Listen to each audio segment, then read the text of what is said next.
ಸಣ್ಣ ಒಂದು experiment and experience.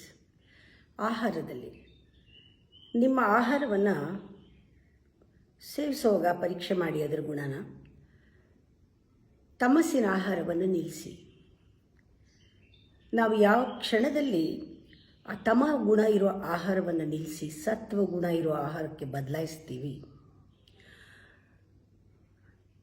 ನೀವು ನೋಡ್ತಾ ಇರೋ ಹಾಗೆ ವಿಸಿಬಲ್ ಚೇಂಜಸ್ ನಿಮಗೆ ಗೊತ್ತಾಗುತ್ತೆ, ಎಷ್ಟು ಬದಲಾವಣೆ ಆಗುತ್ತೆ ಅಂತ. ಈ 4 ಎ ಅಂತೀವಿ. ಒಂದು ಆ್ಯಂಗರ್, ಅಗ್ರೆಸಿವ್ನೆಸ್, ಆ್ಯಂಗ್ಸೈಟಿ, ಆ್ಯಂಗ್ವಿಶ್. ಈ 4 ಎ ನಮ್ಮ ನೋಡ್ತಾ ಇದ್ದಂಗೆನೇ ಅದು ಕಮ್ಮಿಯಾಗಿ ನಿವಾರಣೆ ಆಗಿಬಿಡುತ್ತೆ. ಅನ್ನನೇ ಮನಸ್ಸು ಅಂತ ಹೇಳ್ತಾರೆ. ಡೈರೆಕ್ಟಾಗಿ ನಮ್ಮ ಮೇಲೆ ತುಂಬ ಪರಿಣಾಮ ಬೀರುತ್ತೆ ನಾವು ತೆಗೆದುಕೊಳ್ಳುವ ಆಹಾರ. ತಮಸಿಕ ಆಹಾರದಿಂದ ರಜಸಿಕ ಆಹಾರಕ್ಕೆ ಬದಲಾಯಿಸಿದಾಗ ನಮ್ಮಲ್ಲಿ ಗುಣ ಬದಲಾವಣೆ ಬಹಳ ಆಗುತ್ತೆ. ಆಹಾರ ನಮ್ಮ ದೇಹದ ಮೇಲೆ ಮಾತ್ರ ಅಲ್ಲ, ನಮ್ಮ ಮನಸ್ಸಿನ ಮೇಲೂ ತುಂಬ ಪರಿಣಾಮ ಇದೆ. ನೀವು ಸೇವಿಸಿದ ಆಹಾರದ ಮೇಲೇ ಅನ್ನದಿಂದ ಮನ ಅಂತ ಹೇಳ್ತಾರೆ. ಮನಸ್ಸು, ದೇಹ ಎಲ್ಲವೂ ಕೂಡ. ಕೆಲವರು ಈ ಥರ ಹೇಳಿದಾಗ ಹೇಳ್ತಾರೆ, ಏನಿಲ್ಲ ನಾನ್ ವೆಜಿಟೇರಿಯನ್ ಫುಡ್ ತಿನ್ನೋರು ಶಾಂತವಾಗಿರ್ತಾರೆ, ಸಾತ್ವಿಕ ಆಹಾರ ತಿಂತೀವಿ ಅನ್ನೋರು ಕೋಪ ಮಾಡ್ಕೊಳ್ತಾರಲ್ಲ, ಅದು ಹೇಗೆ ಅಂತ. ನಾನು ಅವ್ರು ಹೇಳೋದಿಷ್ಟೇನೆ, ಪ್ರತಿಯೊಬ್ಬರ ದೇಹನೂ ಬೇರೆ ಬೇರೆ. ನಾವು ಆಹಾರದ ವಿಚಾರದಲ್ಲಿ ಮಾತ್ರ ನಾವು ಯಾರ ಜೊತೆನೂ ರೆಫರೆನ್ಸ್ ಇಟ್ಕೊಳ್ಳೋದಾಗಲಿ ಕಂಪೇರ್ ಮಾಡ್ಕೊಳ್ಳೋದಾಗಲಿ ಮಾಡಬಾರ್ದು. ಈ ದೇಹ ಎಷ್ಟೋ ಜನ್ಮದಿಂದ ಇದು by product of so many lives.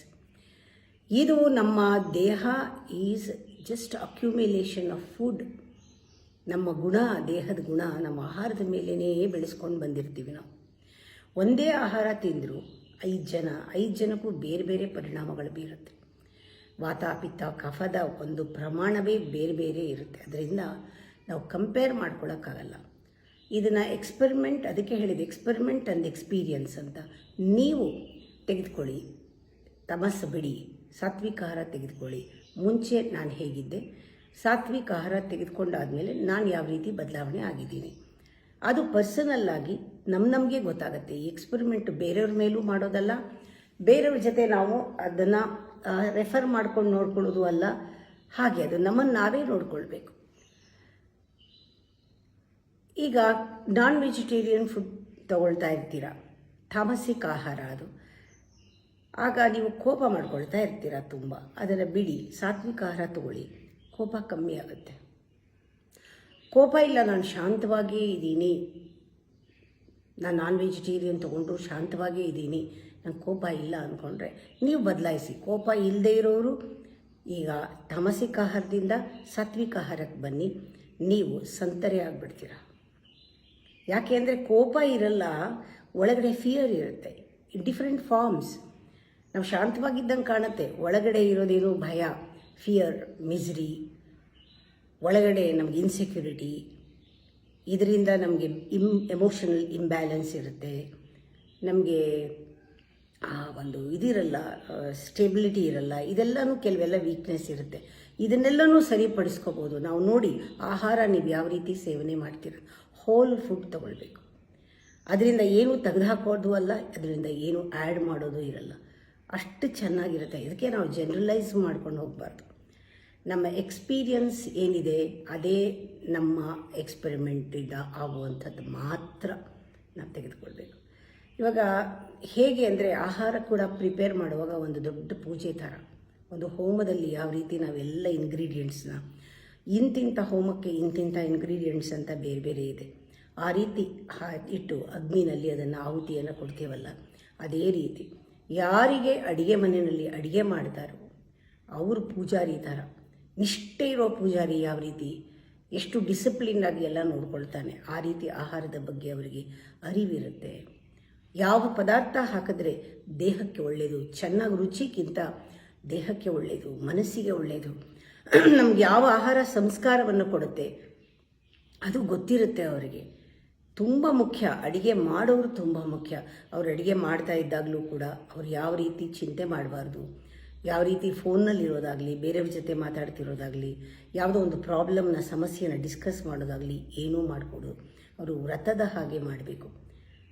ಒಳಗಡೆ ಹೋದಾಗ ಆಗೋಯ್ತು, ಅದೊಂದು ದೊಡ್ಡ ಮೆಡಿಟೇಷನ್ ಅವರಿಗೆ. ಎಲ್ಲರಿಗೂ ಒಳ್ಳೆಯ ಆರೋಗ್ಯ ಸಿಗಲಿ ಆ ಭಾವನೆಯಿಂದ ಪೂಜೆ ಮಾಡಿದಂಗೆ ಅಡುಗೆ ಮಾಡಬೇಕಾಗತ್ತೆ. ಯಾಕೆಂದರೆ ಯಾರಿಗೆ ಇದು ಸಂಸ್ಕಾರಕ್ಕೆ ಇದು ಹೋಗುತ್ತೆ, ಇದು ಆತ್ಮದ ಮೇಲೆ ರೆಕಾರ್ಡಿಂಗ್ ಆಗುತ್ತೆ, ಆತ್ಮಕ್ಕೂ ಇದು ಆಹಾರ ಮುಟ್ಟತ್ತೆ, ಇದ್ರ ಪರಿಣಾಮ ಆತ್ಮಕ್ಕೆ ವಾಪಸ್ ತೊಗೊಂಡು ಹೋಗುತ್ತೆ ಇದು ಅಂತ ಯಾರಿಗೆ ಗೊತ್ತಿದೋ ಅವರು ಬಹಳ ಸೀರಿಯಸ್ ಆಗಿರ್ತಾರೆ ಈ ವಿಚಾರದಲ್ಲಿ. ಹಿಂದಿನ ಕಾಲದಿಂದ ಅದು ಬಂದಿತ್ತು. ಸಾತ್ವಿಕ ಆಹಾರ ತಿನ್ನೋರಿಗೆ ತುಂಬ ಚೆನ್ನಾಗಿ ಗೊತ್ತಿತ್ತು. ಅವರು ಪ್ರೋಕ್ಷಣೆ ಮಂತ್ರ ಹೇಳಿ ಪ್ರೋಕ್ಷಣೆ ಮಾಡದೆ ಆಹಾರ ಮುಟ್ತಾ ಇರಲಿಲ್ಲ. ಅಡುಗೆ ಮಾಡೋ ಜಾಗವನ್ನು ಕೂಡ ನೀರಿನಿಂದ ಶುದ್ಧ ಮಾಡಿ ಅಗ್ನಿ ಪೂಜೆ ಮಾಡಿ ಅಡುಗೆ ಮಾಡ್ತಾಯಿದ್ರು. ಅಡುಗೆ ಮಾಡಿ ದೇವರಿಗೆ ನೈವೇದ್ಯ ಮಾಡ್ತಾಯಿದ್ರು. ಮಡಿನಲ್ಲಿ ಅಡುಗೆ ಮಾಡ್ತಾಯಿದ್ರು. ನೀರನ್ನ ಮಡಿನಲ್ಲಿ ಹಿಡಿದಿಟ್ಕೊಳ್ಳೋರು. ಯಾವ ರೀತಿ ಕಲ್ಮಶಗಳು ಬರಬಾರ್ದು. ಯಾರನ್ನೂ ಕೂಡ ಸ್ನಾನ ಮಾಡದೆ ಒಳಗಡೆ ಅಡುಗೆ ಮನೆ ಒಳಗೆ ಬಿಡ್ತಾನೇ ಇರಲಿಲ್ಲ. ದೇವಸ್ಥಾನವೇ ಅದು. ಎಲ್ಲರೂ ದೂರವೇ ಇರಬೇಕಾಗಿತ್ತು. ಮೊದಲು ದೊಡ್ಡವರಿಗೆ ಮಕ್ಕಳಿಗೆ ಊಟ ಬಡಿಸಿ, ಅತಿಥಿಗಳಿಗೆ ಬಡಿಸಿ, ಭಿಕ್ಷುಕರಿಗೆ ಇಟ್ಟು ಆಮೇಲೆ ಊಟ ಮಾಡ್ತಿದ್ದಿದ್ದು ಸಂಸ್ಕಾರ ನಮ್ಮ ದೇಶ. ಅದರಿಂದ ಅದಕ್ಕೆ ಒಂದು ಇದೆ ಒಂದು ರೀತಿ ನೀತಿಗಳೇ ಇದೆ. Method and morality for food ಅದನ್ನು ನಾವು ತುಂಬ ಮರೆತು ಬಿಟ್ಟಿದ್ದೀವಿ. ಎಷ್ಟೋ ಸಂಸ್ಕಾರದಿಂದ ಕೆಲವು ಮಕ್ಕಳು ಇವಾಗ ಹುಟ್ಟಿದ ಮೇಲೆ ಅವರ ಒಂದು ಋಣದಿಂದ ಹುಟ್ಟಿದ ಮೇಲೆ ಆ ಮಕ್ಕಳಿಗೆ ನೀವೇನಾದರೂ ತಿನ್ನಿಸಿ ಬೇಡದೇ ಇರೋದು ರಾಜಸಿಕ್ ಅಥವಾ ತಾಮಸಿಕ್ ಪದಾರ್ಥಗಳನ್ನು ತಿನ್ನಿಸಿದ್ರೆ ಆ ಮಕ್ಕಳು ಉಗಿದು ಬಿಡ್ತಾರೆ. ಅವ್ರಿಗೆ ಟೇಸ್ಟ್ ಇರಲ್ಲ. ಅವ್ರ ಸಂಸ್ಕಾರದಲ್ಲಿ ಅದಿರಲ್ಲ ತಿನ್ನೋದು. ಅವ್ರು ತಿನ್ನೋದಿಲ್ಲ. ನಾವೇ ನಿಧಾನವಾಗಿ ಅವರಿಗೆ ಅದು ತೋರಿಸಿ, ಟಿ ವಿ ತೋರಿಸಿ ಅಭ್ಯಾಸ ಮಾಡಿ ಒಳಗೆ ಹಾಕ್ತೀವಿ. ಪುನಃ ಸ್ಲೋಲಿ ಆ ರುಚಿಗೆ ಕಟ್ಟಿಬಿದ್ದು ಮತ್ತೆ ಇಂದ್ರಿಯಗಳಿಗೆ ಕಟ್ಟಿಬಿದ್ದು ತಿನ್ನೋಕ್ಕೆ ಶುರು ಮಾಡ್ತಾರೆ. ಆ ಥರ ಏನಾದರೂ ನಮ್ಗೆ ಅಭ್ಯಾಸ ಆಗಿದ್ದರೆ ಬೇಗ ಬಿಟ್ಟುಬಿಡ್ತೀವಿ. ನಮ್ಮ ಸಂಸ್ಕಾರದಲ್ಲಿ ಇದು ಇರಲ್ಲ. ಇದನ್ನು ಬಿಡಿಸಲೂಬಹುದು. ನಿಮಗೆ ಗೊತ್ತಿರಬೇಕು, ವ್ಯಾಲ್ಯೂಸ್ ಗೊತ್ತಿರಬೇಕಷ್ಟೇನೆ. ಯಾವ ರೀತಿ ಹೇಗಾಗತ್ತೆ ಇದು ಅಂತ. ದೇವಸ್ಥಾನ ಕಿಚನ್ನಲ್ಲಿ ಅಡುಗೆ ಮಾಡುವಾಗಲೂ ಅಷ್ಟೇ ಒಳ್ಳೆ ಭಜನೆ ಹಾಡು ಹಾಕಿರಬೇಕು. ಕಿಚನ್ ಕ್ಲೀನಾಗಿರಬೇಕು. ಅವನು ಕಿಚನಲ್ಲಿ ಅವನು ಕೆಲಸ ಮಾಡೋನು ಆ ಕೈ ಈ ಕೈಯಿಂದ ಯಾರನ್ನೂ ಮುಟ್ಟಕ್ಕೆ ಬಿಡಬಾರ್ದು. ಅಷ್ಟು ಭಕ್ತಿಯಿಂದ ಶ್ರದ್ಧೆಯಿಂದ ಮಡಿಯಿಂದ ಅವನು ಆಹಾರವನ್ನು ತಯಾರು ಮಾಡಬೇಕು. ಎಷ್ಟೋ ಜನ ಹೇಳ್ತಾರೆ ನಾವು ಶಾಂತವಾಗಿರಲ್ಲ. ಕೆಲವರು ಇಂಟ್ರೋವರ್ಟ್ ಆಗಿರ್ತಾರೆ. ಒಳಗಡೆ ಅಗ್ನಿ ಪರ್ವತವೇ ಇರುತ್ತೆ. ಅವ್ರಿಗೆ ಆ ರೀತಿ ಶಾಂತವಾಗಿ ಇರೋದು ಅಭ್ಯಾಸ ಮಾಡಿಕೊಂಡಿರ್ತಾರೆ. ಅವ್ರಿಗೆ ಗೊತ್ತಾಗಬೇಕು ಆಹಾರ ತಿನ್ನೋದ್ರಿಂದ ನಾವಂಥ ಅಗ್ರೆಸಿವ್ನೆಸ್ನ ಹಿಡಿದಿಟ್ಕೊಳ್ಳೋದು ಬೇಕಿಲ್ಲ. ಎಲ್ಲ ಹೊರಟೋಗುತ್ತೆ. ಆಹಾರ ತಿಂದು ಗಮನಿಸಿ ನೋಡಬೇಕು, ಪರಿವರ್ತನೆ ಆಗುತ್ತೆ. ಇಲ್ಲದೇ ಇದ್ದರೆ ನಮ್ಮ ಸಂಸ್ಕಾರ ಡೈಲ್ಯೂಟ್ ಆಗ್ತಾ ಹೋಗುತ್ತೆ. ನಾವು ಏನು ತಿಂತೀವಿ ಅದೇ ಕ್ವಾಲಿಟಿ ನಮ್ಮ ಆಲೋಚನೆಗಳಿರುತ್ತೆ, ನಮ್ಮ ಎಮೋಷನ್ಸ್ ಇರುತ್ತೆ, ನಮ್ಮ ಭಾವನೆಗಳಿರುತ್ತೆ. ಅದರ ಮೇಲೆ ಬಹಳಷ್ಟು ಡಿಪೆಂಡ್ ಆಗಿರುತ್ತೆ. ಆ ರೆಕಾರ್ಡಿಂಗ್ ಎಲ್ಲ ನಮ್ಮ ಆತ್ಮದ ಮೇಲೆ ಇರುತ್ತೆ. ಮತ್ತು ನಮ್ಮ ಆತ್ಮ ಅದನ್ನೇ ತಗೊಂಡು ಮುಂದಿನ ಜನ್ಮಕ್ಕೆ ಹೋಗೋದು. ನಾವು ಏನನ್ನು ತಗೊಂಡು ಹೋಗ್ತೀವಿ, ಆತ್ಮಕ್ಕೆ ಹಿತವಾದದ್ದನ್ನು, ಹಗುರವಾದದ್ದನ್ನು, ಆತ್ಮ ಉದ್ಧಾರ ಆಗುವಂಥದ್ದನ್ನು ತಿನ್ನಬೇಕು ಅಂತ ಯಾರಿಗಿರುತ್ತೆ ಅವರು ಸಾತ್ವಿಕ ಆಹಾರ ಊಟ ಮಾಡ್ತಾರೆ. ನೀವು ಮಾಡಿ ನೋಡಿ, ನಮ್ಮಲ್ಲಿ ಎಷ್ಟು ಅಗ್ರೆಸಿವ್ನೆಸ್ಸು ಇದೆ, ಟೆನ್ಷನ್ ಇದೆ. ಎಲ್ಲವೂ ಕೂಡ ಆಹಾರ ಶಾಂತಿ ಮಾಡುವಂಥ ಆಹಾರಗಳಿದೆ. ನೀವು ತಿನ್ನೋ ಒಂದೊಂದು ಆಹಾರನೂ ಕೂಡ ಎಷ್ಟು ಜನ ಬೆಳೆದಿದ್ದಾರೆ, ಅವ್ರ ವೈಬ್ರೇಷನ್ಸು, ಮಾರಿರೋರ ವೈಬ್ರೇಷನ್ ಎಲ್ಲ ಇರುತ್ತೆ. ಅದಕ್ಕೆ ಅದನ್ನು ತೊಳಿಬೇಕು ಅಂತೀವಿ. ಬರೀ ತೊಳೆಯೋದೊಂದೇ ಅಲ್ಲ, ಮಾನಸಿಕವಾಗಿ ತೊಳಿಬೇಕು. ಅದನ್ನು ನೀರು ಹಾಕಿ ತೊಳೆಯುವಾಗ ಶುದ್ಧವಾಗಿ ಒಳ್ಳೆ ಮನಸ್ಸಿನಿಂದ ಎಲ್ಲರಿಗೂ ಕೂಡ ಇದನ್ನು ತಯಾರು ಮಾಡಿದವನಿಗೂ ಒಂದು ಆಶೀರ್ವಾದ ಕೊಟ್ಟು, ಮಾರೋರಿಗೂ ಒಂದು ಆಶೀರ್ವಾದ ಕೊಟ್ಟು, ನಮ್ಮ ಕೈಯವರೆಗೂ ಇಂಥ ಒಳ್ಳೆ ಪದಾರ್ಥ ತಂದನ್ನು ತಲುಪಿಸಿರೋರ್ಗೂ ಒಳ್ಳೆಯದಾಗಲಿ ಅಂತ ಹರಿಸಿ, ಆ ಥರ ಮನಸ್ಥಿತಿಯಿಂದ ಅಡುಗೆ ಮಾಡಿ ಊಟ ಮಾಡುವಾಗ ಎಲ್ಲರಿಗೂ ಹಂಚಿ ಊಟ ಮಾಡಿದಾಗ ಚೆನ್ನಾಗಿರುತ್ತೆ. ಹಬ್ಬ ಹರಿದಿನಗಳಲ್ಲಿ ನೋಡಿ ವಿಶೇಷವಾದ ಅಡುಗೆ ಮಾಡೋದು ಯಾಕೆ? ಯಾವುದನ್ನು ನಾನ್ ವೆಜಿಟೇರಿಯನ್ ಎಲ್ಲ ತಿನ್ನಬಾರ್ದು ಅಂತ ಹೇಳ್ತಾರೆ. ಅಟ್ಲೀಸ್ಟ್ ಆ ದಿವಸದಲ್ಲಾದರೂ ನಿಮಗೆ ರುಚಿ ಗೊತ್ತಾಗಲಿ, ಒಳ್ಳೆಯ ಆಹಾರ ತಿಂದು ನೋಡಲಿ. ಹಬ್ಬ ಆದ ತಕ್ಷಣವೇ ನೆಕ್ಸ್ಟ್ ಡೇನೇ ಅದರ ಪರಿಣಾಮ ಗೊತ್ತಾಗುತ್ತೆ ನಮಗೆ. ಸ್ವಲ್ಪ ದಿನ ನಾವು ಆ ಒಂದು ವ್ರತವನ್ನು ಮಾಡಬೇಕು. ತಾಮಸಿಕ ಆಹಾರನ ತಿನ್ನಬಾರ್ದು.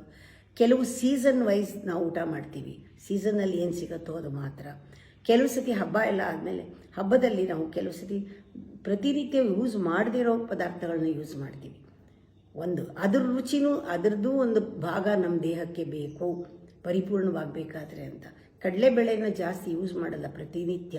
ಹಬ್ಬದ ದಿನ ಒಬ್ಬಟ್ಟು ಮಾಡಿ ತಿಂತೀವಿ, ಅವತ್ತು ಮಾತ್ರ ಮಾಡ್ತೀವಿ. ದಿನಾ ನೀವು ಕಡಲೆಬೇಳೆ ಒಬ್ಬಟ್ಟು ತಿಂತಾಯಿದ್ರೆ ಅದು ಮೈಗಾಗಲ್ಲ. ಬ್ಯಾಲೆನ್ಸ್ಡ್ ಫುಡ್ ಕೂಡ ಬಹಳ ಮುಖ್ಯ. ಕೆಲವರು ಬ್ಯಾಲೆನ್ಸ್ ಫುಡ್ ಅಂದರೆ ಒಂದು ಪಿಕ್ಚರ್ನಲ್ಲಿ ಆರೋಗ್ಯವೇ ಭಾಗ್ಯ ಅಂತ ಒಂದು ತಟ್ಟೆ ಒಳಗೆ ಒಂದು ಬಾಟಲ್ ಹಾಲು, ಮೀನು, ಮಾಂಸ ಇಡ್ತಾರೆ. ಅದೆಲ್ಲ ಬ್ಯಾಲೆನ್ಸ್ಡ್ ಫುಡ್. ನಮ್ಮ ದೇಹ, ನಮ್ಮ ಮನಸ್ಸು, ನಮ್ಮ ಬುದ್ಧಿ, ನಮ್ಮ ಅಂತಃಕರಣ ಇದೆಲ್ಲಕ್ಕೂ ಕೂಡ ಒಂದು ಅಲೈನ್ಮೆಂಟ್ ಬರುವಂತಹ, ಒಳಗಡೆ ಬ್ಯಾಲೆನ್ಸ್ ಆಗುವಂತಹ ಫುಡ್ ನಾವು ತಿನ್ನೋದಿದೆಯಲ್ಲ, ಅದು ಬಹಳ ಮುಖ್ಯ. ಹಣ್ಣು, ತರಕಾರಿ, ಸಾತ್ವಿಕ ಆಹಾರ, ಮೊಳಕೆ ಕಾಳುಗಳು ಇವೆಲ್ಲವೂ ನಿಮ್ಮ ಜೀವನದಲ್ಲಿ ಬಳಸ್ಕೋತಾ ಬನ್ನಿ. ನಿಮ್ಮ ಗುಣ ಹಾಗೆಯೇ ಬದಲಾಗುತ್ತೆ. ಜೊತೆಗೆ ಅದಕ್ಕೆ ಪರಿಣಾಮಕಾರಿಯಾಗಿರುವಂಥ ಎಷ್ಟೋ ಕಾಯಿಲೆಗಳು ನಮಗೆ ಬಂದಿದೆ.